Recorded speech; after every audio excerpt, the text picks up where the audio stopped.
Hi everyone, Sual Bozel here. In this video, I will highlight several different tools within the 3D Printing Essentials application. I have an assembly. It is a hybrid design within Autodesk Fusion, and this assembly has 9 components that are unique. And as you can see, I have the display component colors on, which means we're looking at each component with a unique color.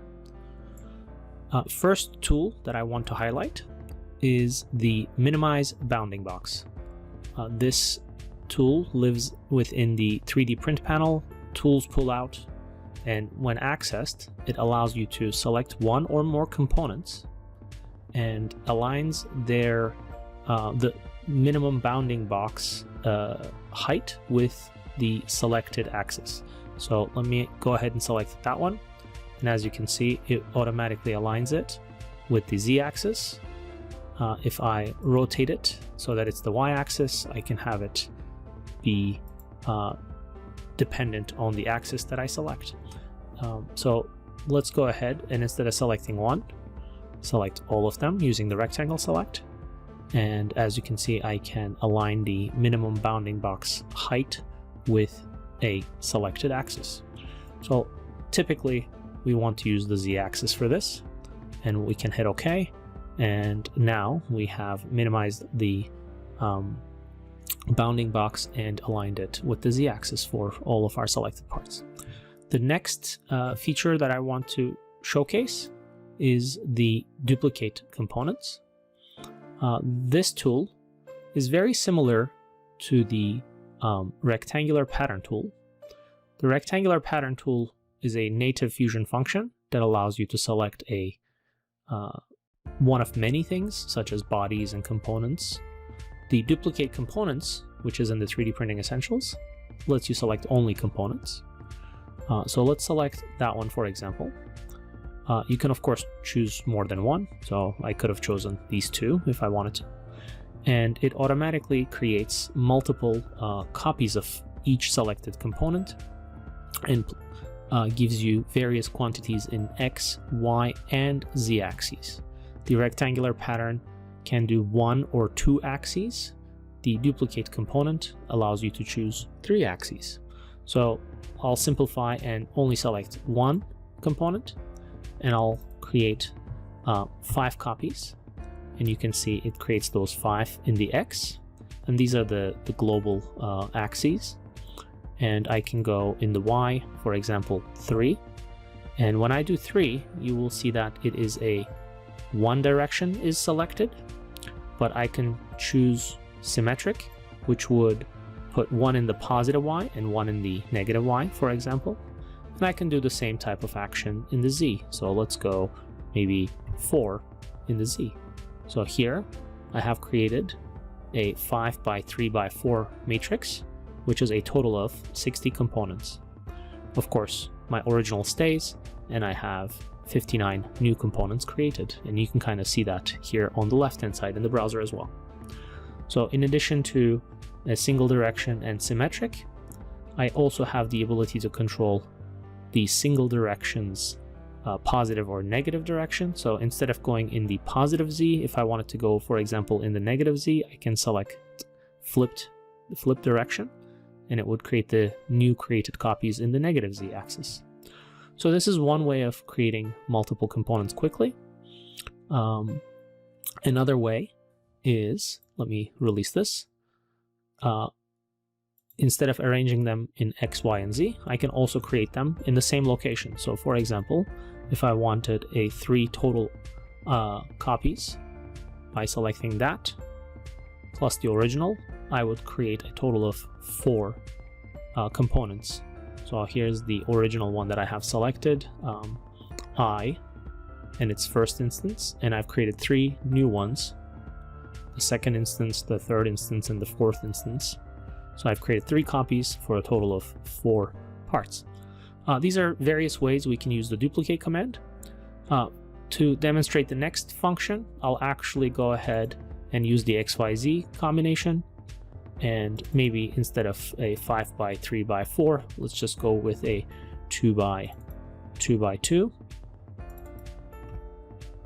something simple, and we'll click OK. So we'll have these 8 components created. The next thing I want to demonstrate is the Sinterbox. So once we have our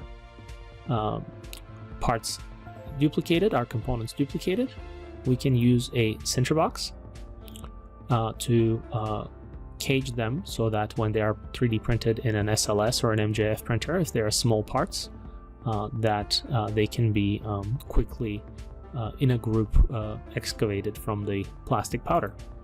So once we select the Sinterbox command, we have quite a few options available in the Sinterbox command.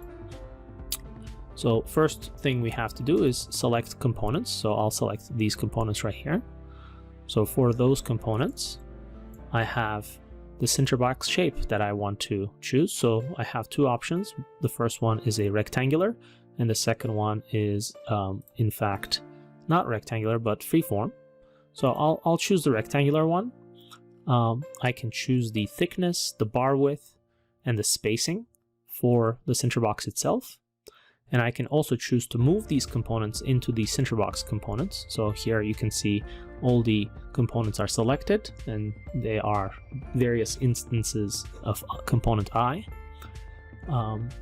I can also preview the Sinterbox visually.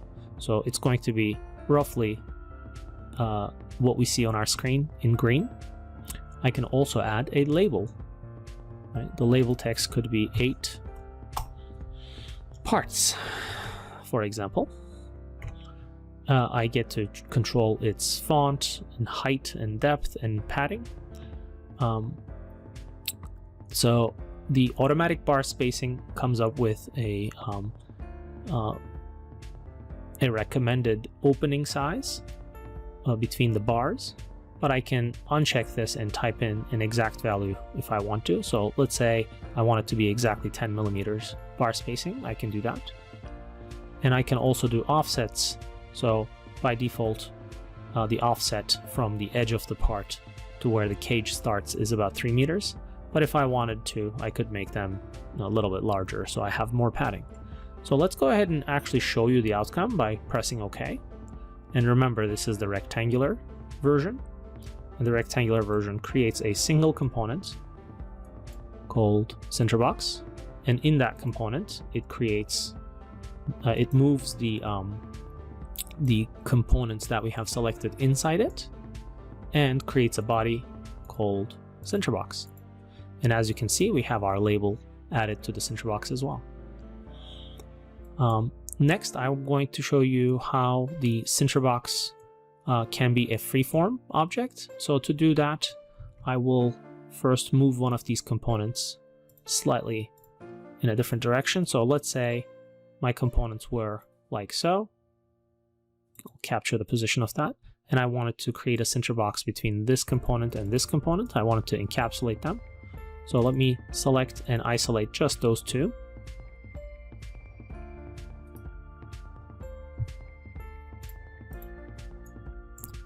And I'll enter the Sinterbox command one more time. And now we'll use the freeform version. Now, the freeform version doesn't allow me to add the label, but it allows me to control the sizing like before, as well as the offset, and I can also preview it as well. I'll hit the preview. This will take a little bit longer as the outcome is going to be more organic looking. When I hit OK, it will create a mesh body for the new Sinterbox, and it will move the originally selected components into this more freeform looking Sinterbox component.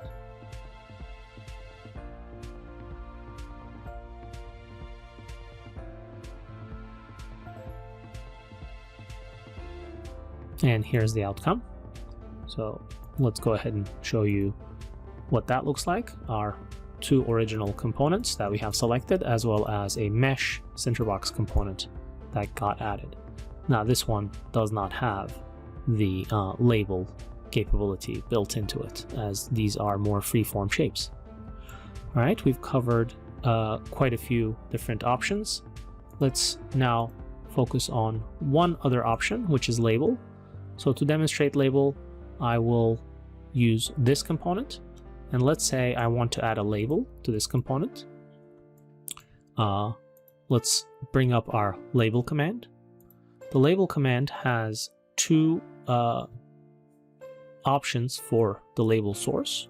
I can either add the labels manually into a list right here, or I can simply open them from a pre-populated CSV file. So for now, I'll just add them manually. So let's call it L1 for label 1.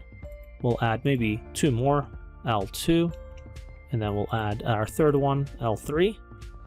If this was supposed to be a CSV file, it would be just a text file, L1, and then in the second row it would be L2, in the third row it would be L3, and we would go from there. So the next thing that we have to do is to position these labels on the component. So for this object, I'll select this face, and as you can see, it gives me a visualization of the label, and this is currently a deboss. I can make it a emboss and have the text label extrude out or emboss out from the selected face, and I get to control the distance. So let's say I want it to be a 2 mm thick emboss. If the text was in the wrong orientation, I could flip it vertically or flip it horizontally. So in this case, I don't need to do that from the view I'm looking at it. And then I also get to control where the new components will be created. So obviously I'm asking for 3 labels. So we're looking at the first label, L1, which means if I'm asking for 3, it will create 2 additional copies, and it needs to place those 2 additional copies. So let's say I want them to be in the positive X direction with roughly 20 mm spacing between each object. So I get to control that. And if I needed to orient or resize the label text, I get all of those controls here. And if I wanted to choose a different font, I can do that as well. So let's select OK. And here we have L1 over here, we have L2, and we have L3. So this is how we can create quickly variations of our exact same components with labels. And as you can see, this command also adds, renames rather, our selected component name from A to A-L1, A-L2, A-L3. We can of course do this for solid objects relatively easily. We're not limited to flat faces. We can label curved faces as well. So let me right click and repeat that label so you can see that I can select a curved face, and let's call that L5 just so that we can visualize it. So we also need to essentially select a face in addition to. So here we go. We have on that surface, we can add our label that can be made bigger, we can change its location, we can change its orientation, and you can see that that's something we can do on curved surfaces as well.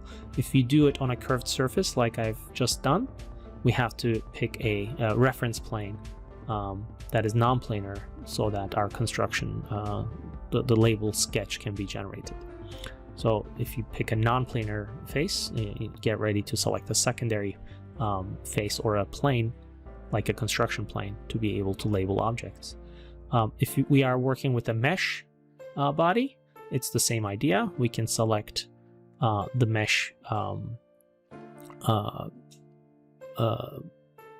body to select, and then we will have to select a construction plane or a face to create the sketch of the text to extrude to the label geometry.